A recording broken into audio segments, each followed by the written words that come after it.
यो अभिव्यक्ति राष्ट्रघाती अभिव्यक्ति हो, यो देशद्रोही अभिव्यक्ति हो। देशप्रति गद्दार तपाईँ हो, देशप्रति गद्दार हो। देशको विकास 20 वर्षमा देशलाई गरी बनाइदियो, युवाहरूलाई बाहिर पठाइदियो। मन्त्रीले आफ्नो जिल्लामा लाग्छ भने यो कारबाहीको विषय हो, सराईमा बजेट किन नियमावलीको मात्र विषय होइन। सबैलाई एमाले जे भने त्यही निर्देशन छ भने सभामुख संसदको एमालेको होइन। देश जसले 30 वर्षदेखि शासन गर्यो, देश कंगाल उले बनाएको छ, देश भ्रष्टाचारको दलदलमा उले फसाएको छ। अमरेश सिंहले मन्त्री बनेर भ्रष्टाचारको दलदलमा फसाएको छैन। देश युवाहरूलाई खाडीमा उले पुर्याएको छ, मलेसिया उले पुर्याएको छ। आज दुनियाँको ग्रे लिस्टमा उले पारेको छ, अमरेश सिंहले पारेको छैन।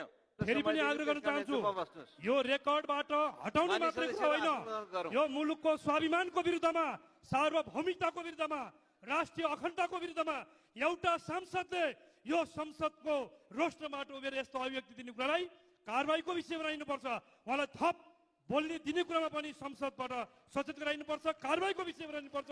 यो माग गर्न चाहन्छु। उहाँको अभिव्यक्ति विगतमा पनि राम्रो छैन। समानुपातिक सांसदहरूलाई गाली गलौज गर्ने गरिरहनु भएको छ। कारबाहीको विषय बनाइयोस् अविलम्ब।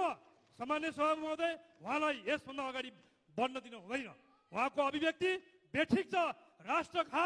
राष्ट्रघाती अभिव्यक्तिलाई हामी सुनेर बस्न सक्दैनौँ। सामान्य सभामुख महोदय, कारबाहीको विषय बनाइयोस्, रुलिङ होस्, उहाँको विषय हटाइयोस्, कारबाहीको विषय बनाइयोस्। त्यसैले माननीय सदस्यहरू, त्यसैले उहाँले अरू मुलुकको नाम लिएर नेपालको भूमि दिए हुन्छ भनेर बोलेको कुरालाई संसदमा यो असंसदीय भाषा प्रयोग भयो, राष्ट्रमाथि प्रश्न खडा हुने खालको भाषा प्रयोग भयो भन्ने कुरा ध्यानमा राखिकन यसलाई रेकर्डबाट हटाउने मैले निर्देशन गर्दछु।